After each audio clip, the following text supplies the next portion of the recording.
کیسے کیا جائے؟ تو اللہ تعالیٰ نے مولانا الیاس صاحب پر ایک راستہ کھولا، ایک ترتیب کھولی، پھر اس کا نفع لوگوں نے دیکھا اور تاحال دیکھا اور مسلسل دیکھا۔ تو جب کوئی مؤسس کوئی چیز کو تاسیس کرتا ہے تو جانے کے بعد اس میں کانٹ چھانٹ ہونا شروع ہو جاتی ہے، اس میں بہت سی تبدیلی آ جاتی ہے۔ تو مولانا الیاس صاحب کو یہ ڈر تھا کہ اس میں کوئی مجتہد نہ آ جائے، مجتہد نہ آ جائے، تو ایک دعا یہ مانگی کہ یا اللہ اس میں کوئی تبدیلی نہ کر سکے۔ تو یہ دعا قبول ہوئی اور کہا کہ اس میں جو تبدیلی کرنا چاہے گا ہو نہیں سکے۔ سب سے پہلے اس کی کوشش ہوئی مولانا یوسف صاحب کے، مولانا الیاس صاحب کے انتقال کے ساتھ ہی مولانا علی میاں رحمۃ اللہ علیہ جیسے علم کے پہاڑ، مولانا منظور نعمانی صاحب رحمۃ اللہ علیہ جیسے علم کے پہاڑ، دونوں حضرات کی میں نے زیارت کی ہے اور اللہ گواہ ہے جتنے بڑے وہ علم میں تھے اتنے ہی بڑے وہ تواضع میں تھے، ان کے چہرے پر ہی تواضع تھی۔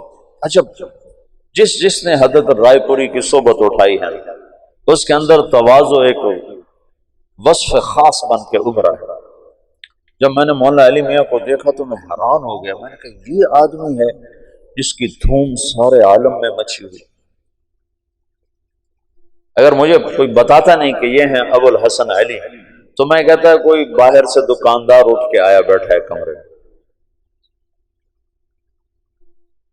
اتنا مطلب چہرے پر ہی ایسی تواضع، ایک آنکھ ان کی ضائع ہو گئی تھی پڑھ کے۔ تو یہ اتنے بڑے لوگ تھے اور مولانا یوسف صاحب رحمۃ اللہ ان کے مقابلے میں بہت چھوٹے تھے، عمر کے لحاظ سے نہیں، علم کے لحاظ سے۔ تو ان دونوں حضرات نے کہا یوں ہونا چاہیے، یوں ہونا چاہیے، یوں ہونا چاہیے۔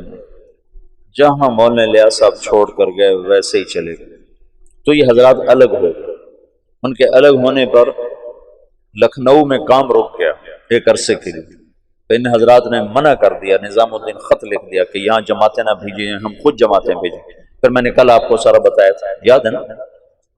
مولانا عبدالباری ندوی کی بات بتائی گئی، یوسف کی بات چل رہی ہے، ہماری کیوں نہیں چل رہی؟ تو مولانا منظور نعمانی نے تو پھر واپسی کر لیا، رجوع کر لیا اور تائید بھی، اور اپنی تصانیف میں بھی اس کا تذکرہ کیا۔ اپنے یہاں تشریف لائے تھے، یہ جو کچہری بازار کی مسجد میں تشریف لائے اور بیان کیا۔ اس بیان میں لانے والے تھے ان کو جماعت اسلامی والے مفتی صلاح الدین کاکا خیل رحمۃ اللہ علیہ، بڑے نیک بزرگ تھے یہاں، یہ جو ہماری کچہری بازار کی مسجد ہے جماعت اسلامی کے بڑے سرگرم آدمی تھے، بہت بہت بہت نیک آدمی، وہ لائے تھے۔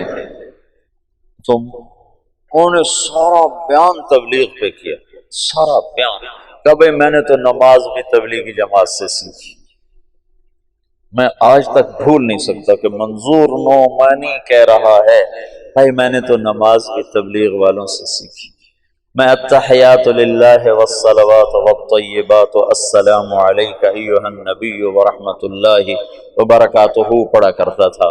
تو ہمارا مذاکرہ ہو رہا تھا نماز کا، تو ایک ان پڑھ میواتی بیٹھا ہوا تھا، اس نے سنا تو اس نے مجھے کہا مولوی صاحب یوں نہیں پڑھتے، یوں پڑھتے ہیں التحیات للہ والصلوات والطیبات السلام علیک ایھا النبی ورحمۃ اللہ وبرکاتہ۔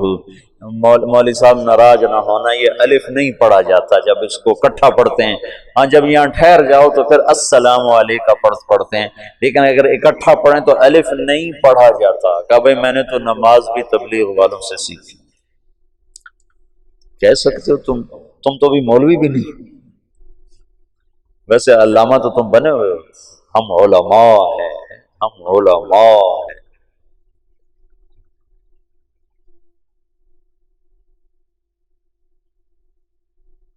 کہ بھائی میں نے تو نماز بھی تبلیغی جماعت میں سیکھی، انہوں نے مجھے اتحیات پڑھنے سکھائی، ان کا رجوع ہو گیا تھا۔ لیکن مولانا علی میں رحمت اللہ علیہ بعد میں زبانی تو تعریف توصیف کے کلمات فرماتے تھے، لیکن کسی کتاب میں انہوں نے کوئی اشارہ نہیں کیا، اور وہ جب انہوں نے بیرون ملک میں تبلیغ کے اثرات دیکھے تو پھر جا کر ان کا دل نرم ہوا۔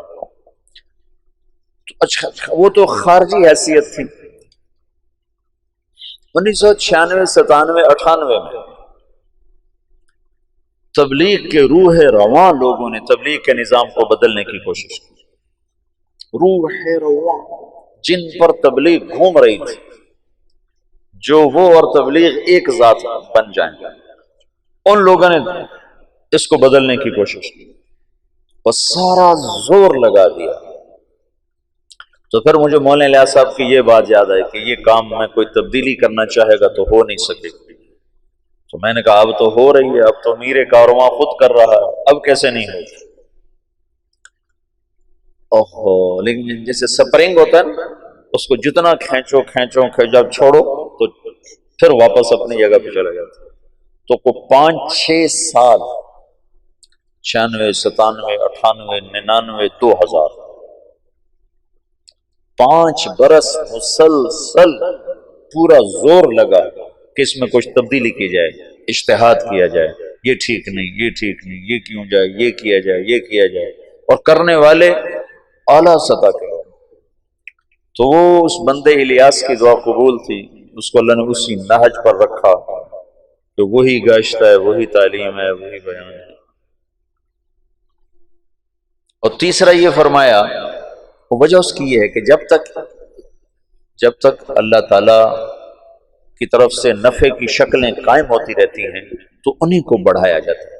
نظام الدین سہالوی صاحب کا انتقال ہوا تھا 1747 میں.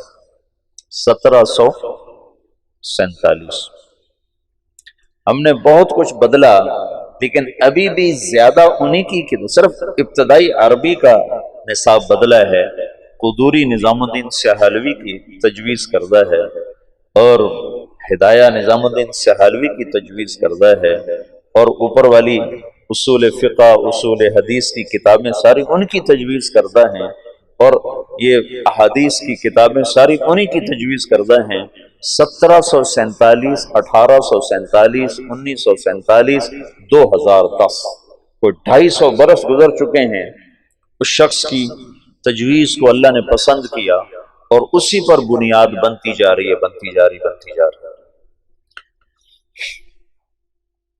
تو جب تک کوئی چیز نفع پہنچا رہی ہوتی ہے تو اللہ تعالیٰ اس کو باقی رکھتا ہے، کیونکہ دین کو اللہ نے باقی رکھنا ہے. اور جب اس کے نفع گھٹنا شروع ہوتے ہیں تو از خود اس میں تبدیلی آنی شروع ہو جاتی ہے. تو مولانا الیاس صاحب نے اللہ سے یہ مانگا، اللہ نے ان کو دیا. تیسری بات یہ تھی جو مخالفت کرے گا ہلاک ہو جائے گا. جان بوجھ کر جو مخالفت کرے گا اللہ اس کے ٹکڑے ٹکڑے کر دے. یہ کہا اس کے ٹکڑے ٹکڑے کر دے. ایک دلیل کی وجہ سے مخالفت کر دے،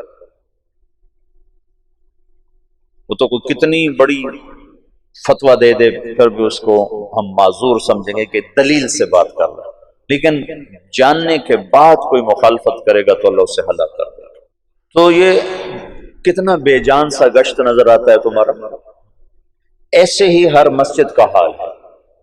تبلیغ والے 50، گشت کرنے والے 5، اور تبلیغ کا متعارف 2000 اور بیٹھنے والے بیان میں 20.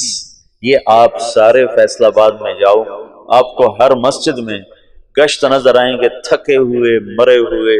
بولنے والے بول رہے ہوتے ہیں کہ جلدی سے کہیں کول بولو کون کون تیار. چونکہ آگے بیٹھنے والے جو سارے مراقبے میں بیٹھے ہوتے ہیں تو بیچارہ بولنے والا کیا بولے. سارے جو سر جھکا کے بیٹھے ہوتے ہیں تو بولنے والے کی ویسے ہی ہمت ختم ہو جاتی ہے. تو دیکھنے میں یوں نظر آتا ہے کہ یہ کیا مرے مرے گشت ہیں، اس سے تو کچھ بھی نہیں ہونا چاہیے. لیکن جب اجتماع ہوتا ہے تو لوگ کہاں سے آ جاتے ہیں. جب ہم دنیا میں پھرتے ہیں تو وہاں اس کے اثرات کیسے نظر آ جاتے ہیں. ساری دنیا میں، میں یہاں یہ پیچھے عصر کے بعد چل رہا تھا